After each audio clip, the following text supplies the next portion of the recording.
Bersyukur selalu bagi kasih-Mu di dalam hidupku.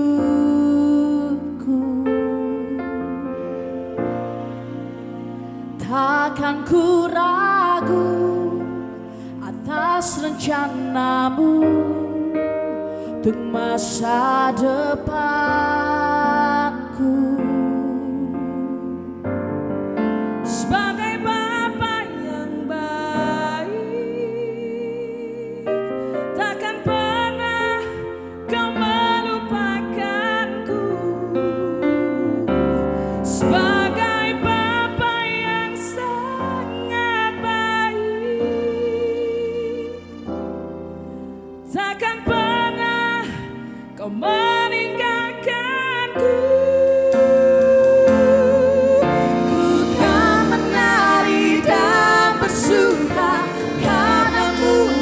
Yesusku, dan ku kan minum air-Mu bagai rusa rindu.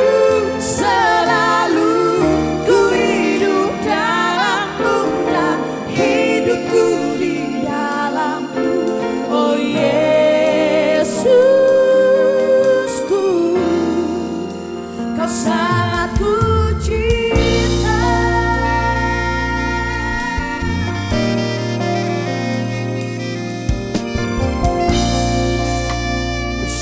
Selalu bagi kasih-Mu di dalam hidupku.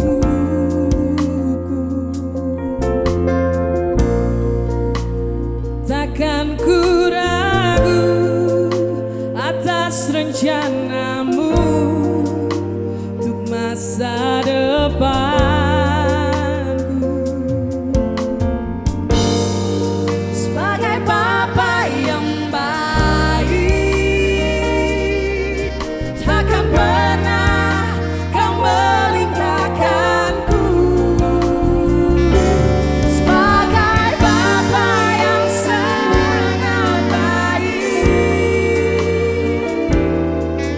Takkan pernah Kau meninggalkanku. Bukan menari dan bersuka karena-Mu, oh Yesusku, dan ku kan minum air-Mu bagai rusa rindu. Selalu ku hidup dalam-Mu dan hidupku di dalam-Mu. Oh Yesusku,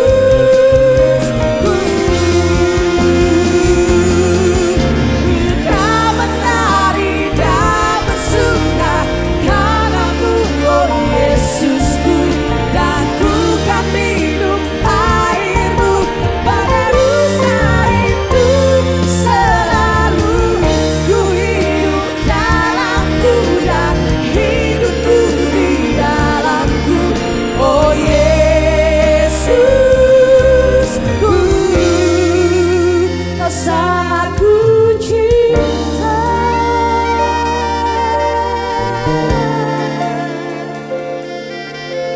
Oh Yesusku, Kau sangat ku cinta.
PCC, senang sekali kami dapat menyambut Anda dalam ibadah online pada hari ini. Kami percaya bahwa kita semua dapat tetap mengalami kebaikan Tuhan, walau dengan cara yang berbeda.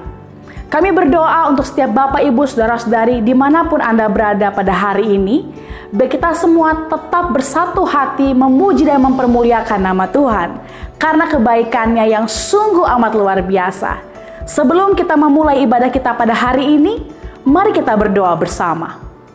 Bapa, kami mengucap syukur kepada Engkau bahwasanya untuk selama-lamanya kasih Tuhan untuk hidup kami. Ajari kami Tuhan untuk tetap berpengharapan kepada Engkau, untuk tetap memahami bahwa hidup kami ada di dalam kepedulian hati-Mu. Pada hari dalam ibadah kami Tuhan, waktu kami memuji dan menyembah Engkau, mendengarkan kebenaran firman-Mu, biar kami senantiasa tetap dikuatkan Tuhan untuk melihat bahwa Engkau selalu ada dalam hidup kami. Engkau satu-satunya harapan dalam hidup kami. Terpujilah nama-Mu Tuhan, dari kekal sampai kekal. Dan kami memulai ibadah kami dengan rasa hormat dan syukur hanya kepada nama-Mu. Nama di atas segala nama Yesus Tuhan. Di dalam nama-Mu ya Yesus, kami sudah berdoa dan memulangkan ucapan syukur kami bagi Bapa yang ada di surga. Haleluya, amin. Selamat beribadah.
Itu ku selalu bersyukur.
Shalom Bapak Ibu Saudara-saudara sekalian dimanapun Anda berada, bersyukur pada Tuhan.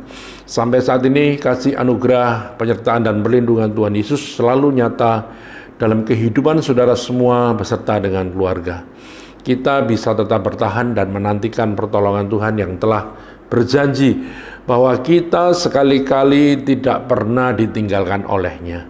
Tetaplah percaya bahwa orang-orang yang menaruh pengharapan kepada Tuhan tidak akan pernah dikecewakan, sebab Dia selalu peduli dengan semua pergumulan dan persoalan kita semua. Haleluya. Bapak Ibu Saudara sekalian yang dikasihi oleh Tuhan, hari ini firman Tuhan akan berbicara mengenai tema krisis. Ekonomi menjadi salah satu ukuran berhasil tidaknya suatu negara memberikan kesejahteraan kepada rakyatnya. Kondisi ekonomi yang stabil tentu akan mampu mendorong produktivitas nasional, tentunya yang diikuti dengan terciptanya lapangan kerja, naiknya tingkat upah pekerja, daya beli yang meningkat, permintaan dan penawaran terhadap barang dan jasa yang tinggi, serta inflasi. Setiap negara pasti menginginkan perekonomiannya senantiasa berjalan stabil pada jalurnya. Tetapi sayang, dalam praktek tidaklah selalu demikian. Kondisi ekonomi dipengaruhi oleh banyak faktor yang menjadikan selalu fluktuasi atau artinya naik turun. Ekonom menilai krisis ekonomi yang diakibatkan pandemi COVID-19 ini lebih parah dibandingkan krisis 1998. Padahal yang terjadi puluhan tahun silam itu sudah sangat memporak-porandakan ekonomi Indonesia. Dijelaskan bahwa pandemi virus corona ini berbeda dengan krisis 1997-98. Saat itu perusahaan-perusahaan besar memang dibuat babak belur oleh krisis. Tetapi Indonesia tertolong oleh sektor usaha mikro, kecil, dan menengah atau UMKM. Tapi kalau COVID-19 ini ditambah dengan social distancing, itu berakibat semuanya kena.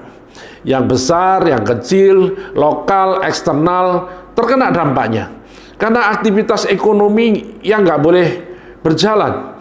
Itu yang membuat ini menjadi jauh lebih parah dibandingkan dengan situasi sebelumnya. Pemerintah menyadari perlu penanganan secara serius untuk mengatasi krisis kesehatan, sosial, dan keuangan yang disebabkan oleh pandemi COVID. Prioritas anggaran pendapatan belanja negara atau APBN tahun 2020 pun didorong untuk menjadi prioritas dalam mendukung penanganan COVID-19 yang terjadi saat ini. Yang harus dilakukan dengan serius, sebab wabah ini telah mengganggu seluruh sektor, baik kesehatan, kondisi sosial ekonomi, dan dunia usaha. Bapak, Ibu, Saudara yang terkasih di dalam Tuhan Yesus, apa yang terjadi jika krisis ekonomi terjadi di dalam keluarga atau rumah tangga? Kehilangan pekerjaan, mengalami penipuan, terjerat utang, atau krisis keuangan lain, tentunya akan mengganggu stabilitas ekonomi rumah tangga kita. Sayangnya kita tidak dapat berhenti atau mundur kembali ke masa lalu saat kita memiliki keuangan yang stabil. Stabilitas ekonomi yang terganggu juga sekaligus juga bisa mengurangi kebahagiaan kita. Saudara dan saya harus bangkit dan tegar.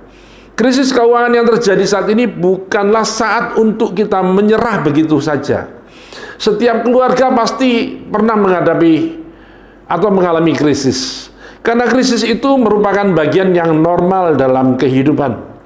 Kita tidak dapat menghindar dari krisis yang melanda kehidupan keluarga, tetapi badai itu justru harus dihadapi dan ditangani dengan baik, agar tidak sempat melumpuhkan dan menghancurkan masa depan keluarga kita.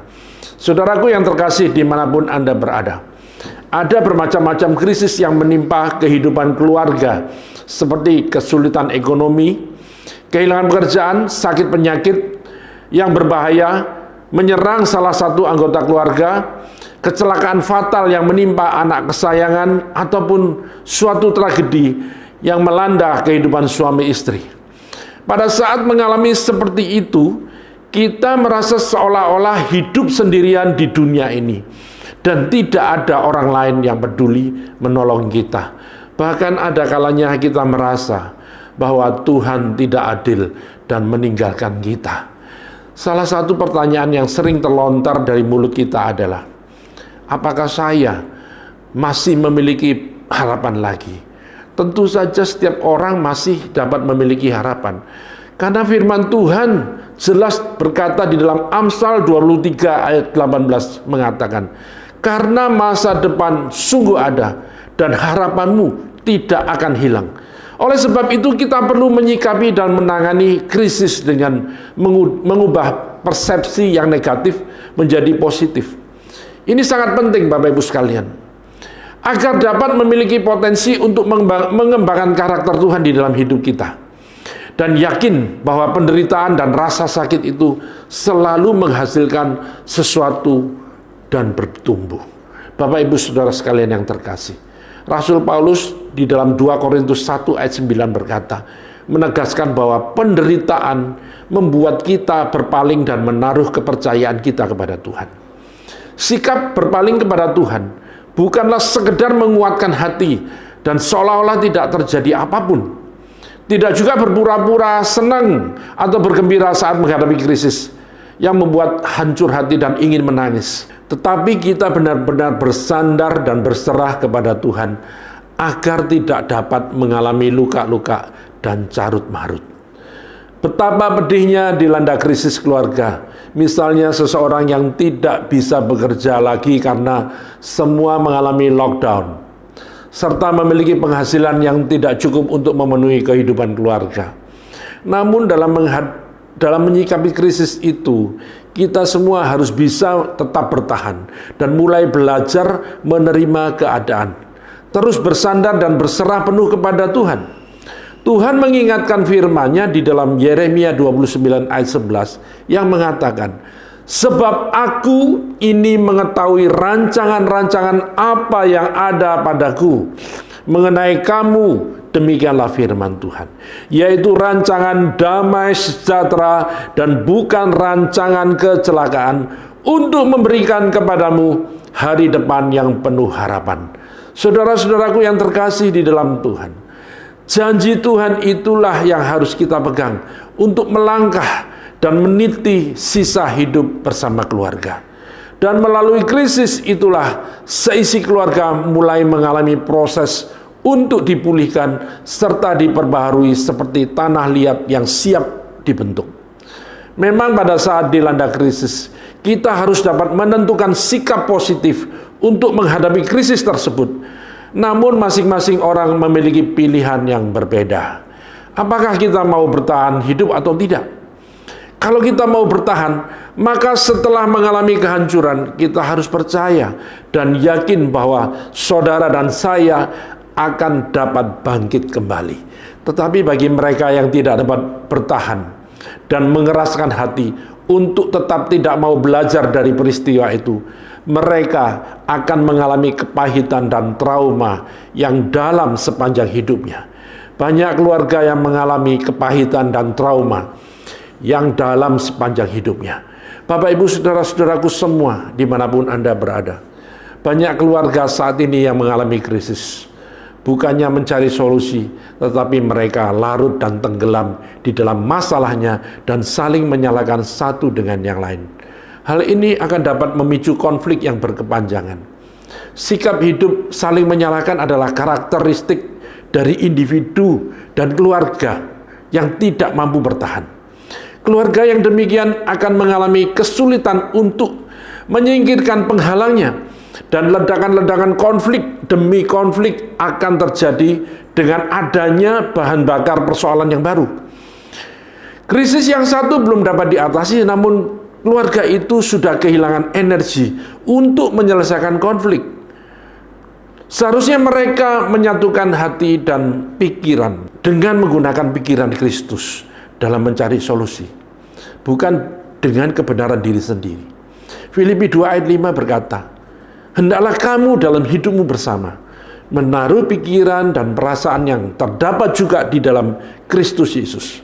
Saudara-saudaraku yang sekalian, apabila dalam suatu keluarga yang sedang dilanda krisis tidak membangun kesatuan keluarga, terutama kesatuan suami istri, maka akan terjadi perubahan situasi yang semakin keruh.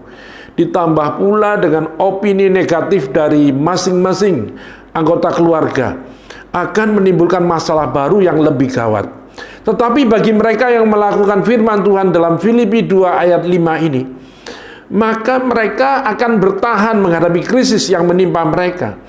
Karena mereka tidak melarikan diri dari kenyataan, tidak menghindar dan tidak pula menyangkal, namun sebaliknya mereka menerima krisis itu dengan penuh hikmat. Mereka menyadari berbagai dampak yang akan terjadi dalam kehidupan mereka dan merespon dengan sikap positif. Oleh karena itu, mereka memilih cara efektif untuk menangani kesulitan yang besar. Dan dengan penuh hikmat mereka berupaya memecah-mecah kesulitan yang besar itu menjadi bagian-bagian yang lebih kecil dan membereskannya satu persatu. Dengan demikian mereka tidak membesar-besarkan masalah yang mereka hadapi dan tidak saling menyalahkan satu dengan yang lain, tetapi tetap dalam kesatuan keluarga yang utuh, yang saling membangun dan berorientasi pada solusi. Saudara-saudaraku sekalian, perhatikanlah. Sebagaimana kita ketahui bahwa huruf Cina itu atau huruf Mandarin itu memiliki banyak karakter dengan arti yang bermacam-macam. Ternyata kata krisis atau weiji ketika dituliskan dalam bahasa Cina, kata krisis ini terdiri dari dua karakter. Yang pertama adalah memiliki arti bahaya dan yang lain artinya kesempatan.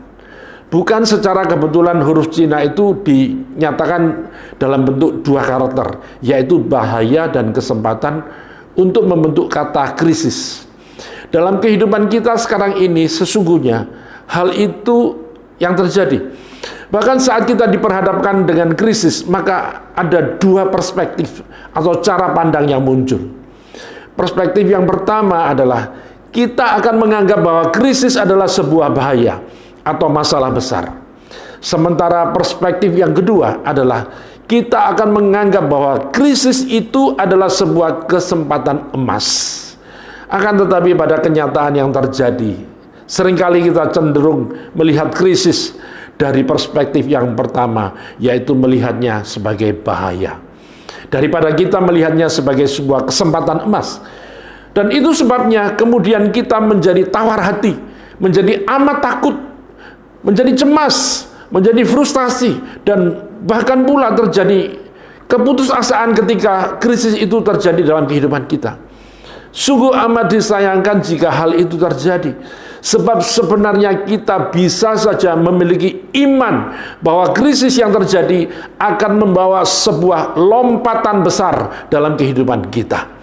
Bapak, Ibu, Saudaraku sekalian yang dikasihi oleh Tuhan, mari kita melihat apa yang dialami oleh beberapa tokoh Alkitab, yaitu ketika krisis terjadi dalam kehidupan mereka. Musa menghadapi krisis ketika tentara Firaun mengejar di belakang dan di depannya ada laut teberau. Yusuf menghadapi krisis ketika ia dibuang ke dalam sumur dan saat ia menjadi budak dan menjadi narapidana masuk penjara karena difitnah oleh istri Potifar. Namun pada saat yang sama bukanlah bahaya, tetapi justru merupakan sebuah kesempatan emas untuk menjadi orang nomor 2 sebagai penguasa di Mesir. Daud menghadapi krisis ketika ia berhadapan dengan Goliat, Saul, dan Absalom, anaknya sendiri. Ketika Daniel berada dalam gua singa, benar, gua singa memang nampak bahaya, tetapi gua singa juga sekaligus menjadi pembuktian bahwa Daniel menunjukkan betapa dahsyatnya Tuhan yang ia sembah. Tuhan Yesus pun mengalami krisis ketika menghadapi penderitaan dan salib.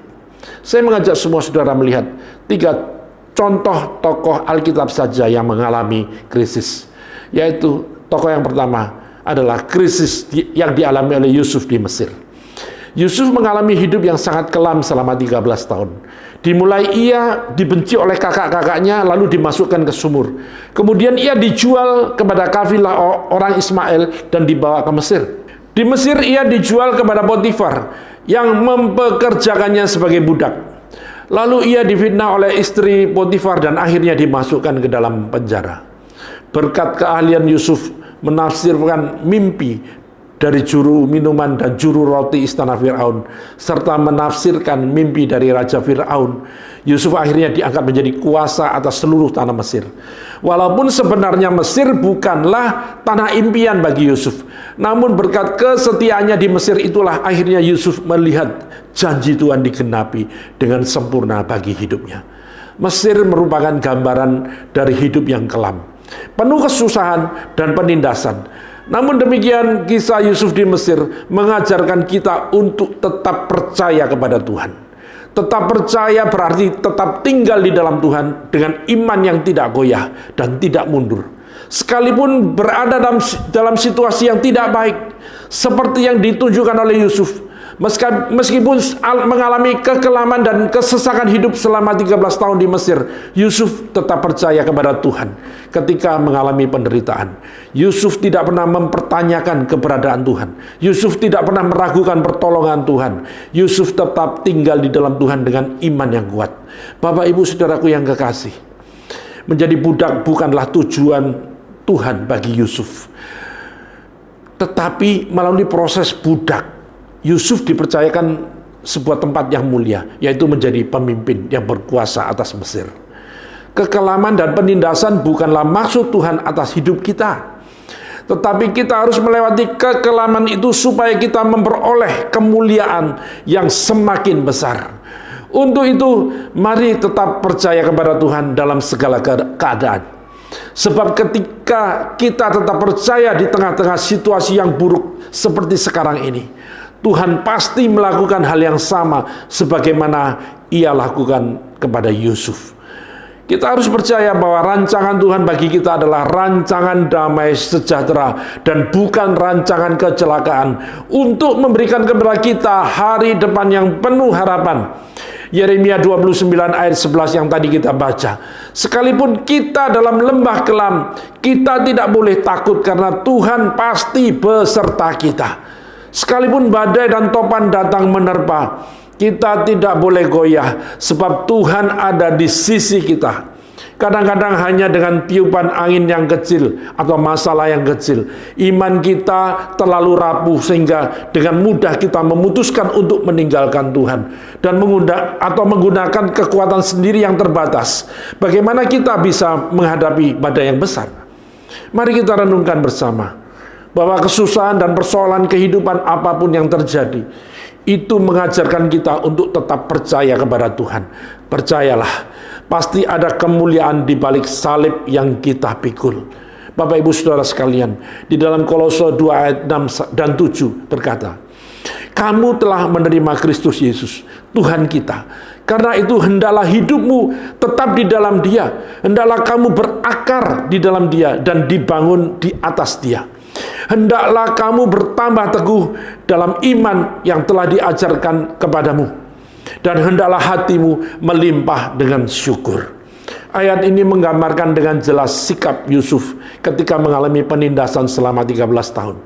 Yusuf menggenapi ayat ini. Yusuf tetap tinggal di dalam Tuhan.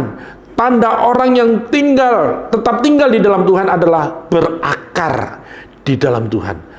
Ya, artinya lebih dalam mengenal Tuhan. Dibangun di atas Dia, bertambah teguh dan dalam iman, atau menguatkan kepercayaan kepada Tuhan dan melimpah dengan ucapan syukur. Bapak, Ibu sekalian, tokoh yang kedua adalah krisis yang dialami Ayub ketika ia kehilangan harta dan keluarga. Ayub pertama ayat 21 dan 22. Dengan telanjang aku keluar dari kandungan ibuku, dengan telanjang juga aku akan kembali ke dalamnya. Tuhan yang memberi, Tuhan yang mengambil, terpujilah nama Tuhan.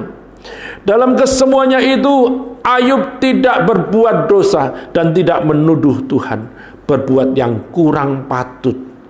Bapak, Ibu, Saudara sekalian yang dikasihi oleh Tuhan, apa yang dialami Ayub adalah contoh yang ekstrim dari krisis kehidupan yang luar biasa, sangat berat.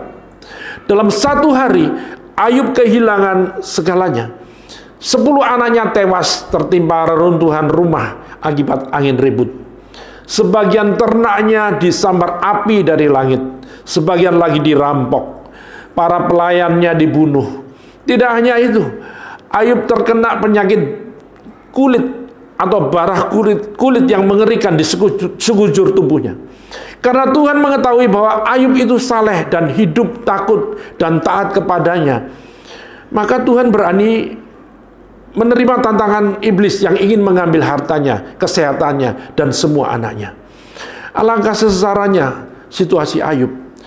Dia tidak lagi bisa mengobrol dan bertemu dengan anak-anaknya, tidak nyaman melakukan berbagai aktivitas akibat penyakitnya, yang biasanya Ayub menjadi seorang yang didekati orang-orang, mengingat Ayub orang kaya dan terpandang, kini menjadi sosok yang dikucilkan.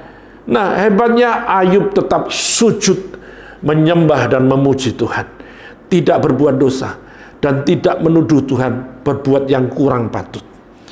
Tak perlu kita membayangkan atau mengalami hal-hal yang se-ekstrim Ayub untuk paham tentang krisis. Hal-hal seperti kehilangan pekerjaan, musibah kemalingan, gagal ujian, putus cinta, atau ditinggalkan selama-lamanya oleh orang yang terkasih dapat melemahkan kita. Kuncinya adalah bagaimana menjalani semuanya itu dengan berserah penuh dan percaya kepada penyertaan Tuhan. Tanpa rasa percaya, mudah bagi kita untuk marah dan tergoda untuk mengambil jalan pintas ataupun putus asa. Pada akhirnya masalah kita justru berlipat ganda dan kita semakin jauh dari Tuhan. Rahasia dari Ayub yang memampukannya melalui krisis hidup adalah dia orang yang saleh, jujur, takut akan Tuhan, dan menjauhi kejahatan. Amin. Haleluya. Tokoh yang ketiga, yang terakhir, adalah krisis yang dialami oleh Tuhan Yesus dalam penderitaan dan sengsara.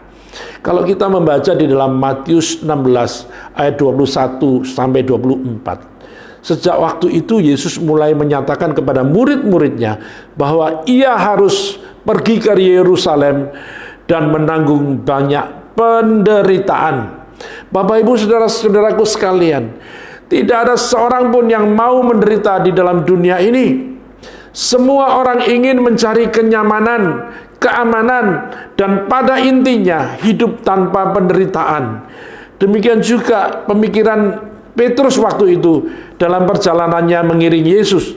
Tidak ada suatu permasalahan yang tidak bisa diselesaikan oleh Yesus. Yang buta bisa melihat, orang sakit disembuhkan, orang yang kerasukan dipulihkan, wanita berdosa diampuni. Sehingga sangat ironis ketika Yesus nantinya akan menderita.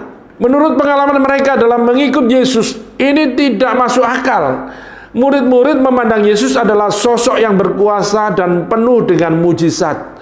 Sehingga saat Yesus mengatakan bahwa dia akan menanggung banyak penderitaan, Petrus itu menarik Yesus dan berkata, itu tidak mungkin terjadi.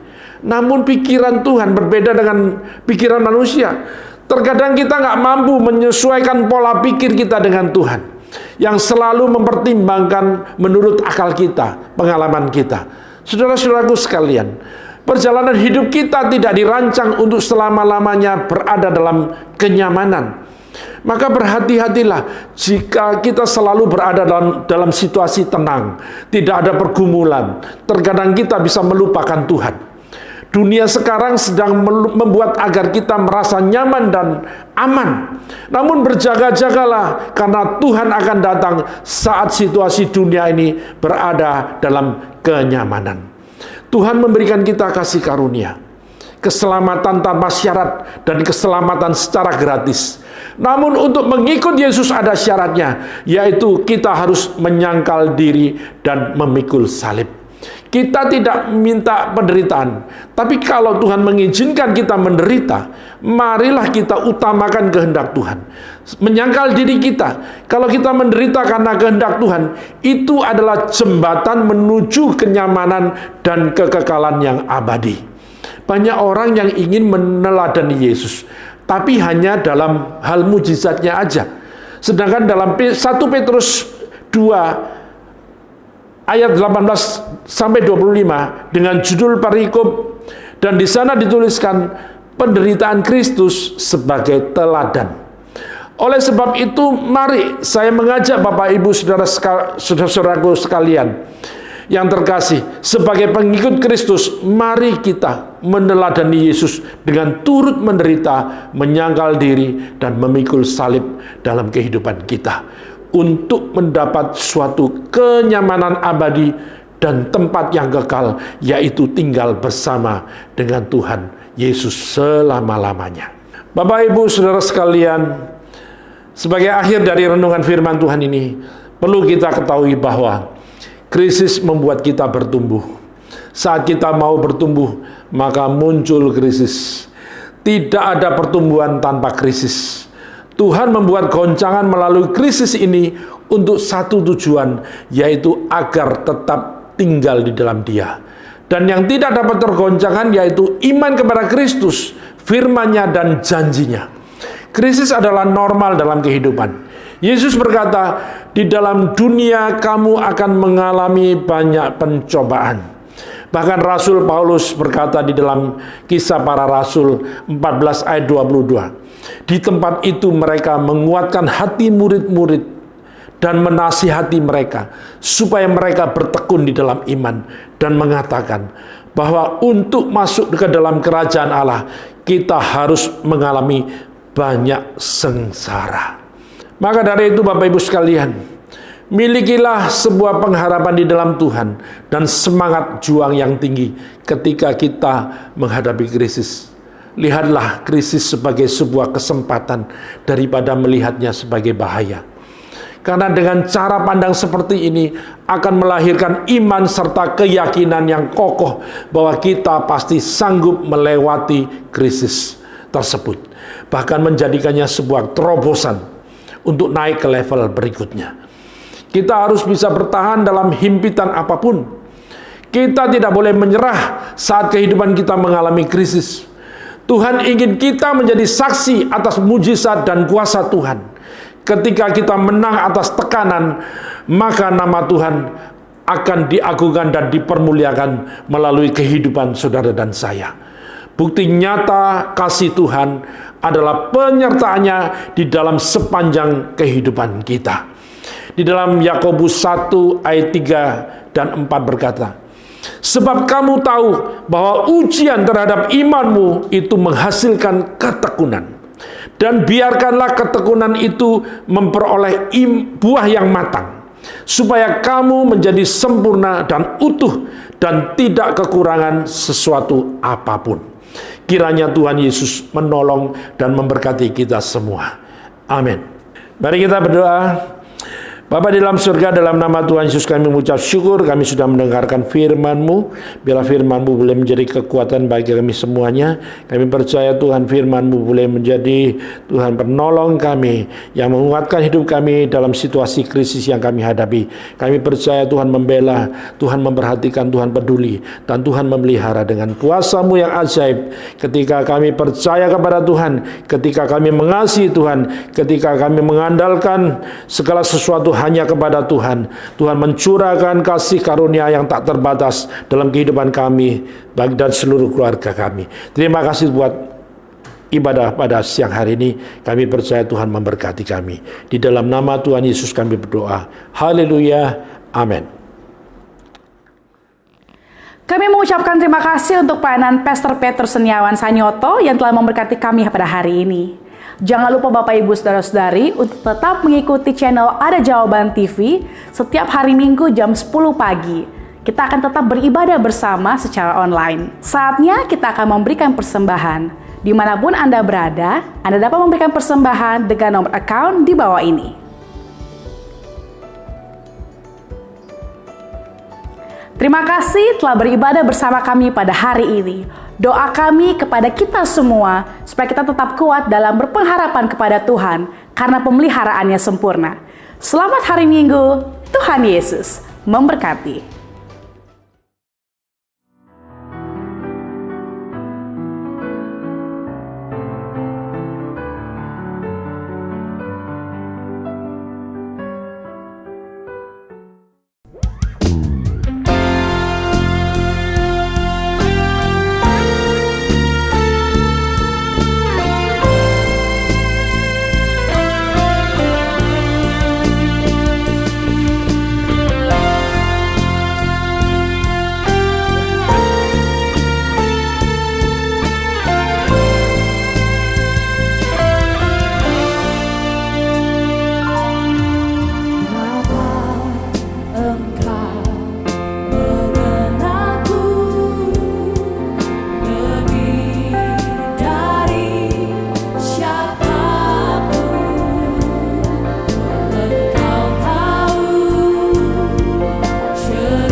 Bapak, Ibu, saudara-saudara sekalian, kita boleh mengakhiri ibadah pada siang hari ini dan kita berdoa bersama-sama untuk kita menerima berkat dari Tuhan. Bapa di dalam surga, dalam nama Tuhan Yesus kami percaya Tuhan, Tuhan sudah menolong kami, Tuhan menyertai kami dalam setiap langkah kehidupan kami Tuhan. Kami tetap berserah penuh kepada Tuhan kami yang hidup. Kami percaya dalam pimpinan Tuhan, dalam naungan Tuhan, dalam pemeliharaan kasih Tuhan. Kami boleh terpelihara dengan sempurna. Terpujilah nama Tuhan, kami mengucap syukur atas kebaikan dan kemurahan-Mu. Tuhan memberkati engkau dan melindungi engkau. Tuhan menyinari engkau dengan wajahnya, memberi engkau kasih karunia. Tuhan menghadapkan wajahnya padamu, memberi engkau damai sejahtera. Diberkati engkau di kota, diberkati engkau di ladang, diberkati buah kandunganmu, hasil bumi, hasil ternakmu, diberkati bakulmu dan tempat adonanmu. Diberkati engkau pada waktu masuk, diberkati engkau pada waktu keluar. Tuhan memerintahkan berkat atasmu dalam lumbumu, dalam segala usahamu, memberkati engkau di negeri yang diberikan kepadamu oleh Tuhan. Dan Tuhan menetapkan engkau menjadi umat-Nya yang kudus, seperti yang dijanjikannya dengan sumpah kepadamu, jika engkau berpegang pada perintah Tuhan dan hidup menurut jalan yang ditunjukkannya. Maka semua berkat-berkat ini akan datang kepadamu dan menjadi bagianmu jika engkau mendengarkan suara Tuhan dan melakukan kehendak Bapa dengan setia. Mari kita mengangkat tangan bersama-sama, kita menerima berkat, yaitu berkat damai sejahtera dan sukacita dari Bapa Surgawi, kasih setia, kebaikan, kemurahan, dan anugerah dari Tuhan Yesus di dalam persekutuan oleh kuasa Roh Kudus yang menyertai kita setiap langkah kehidupan kita mulai saat ini sampai selama-lamanya. Di dalam nama Tuhan Yesus Kristus, semua yang percaya boleh berkata bersama, haleluya, amin. Tuhan Yesus memberkati semuanya. Selamat hari Minggu, selamat beraktivitas bersama dengan keluarga. Tuhan Yesus memberkati.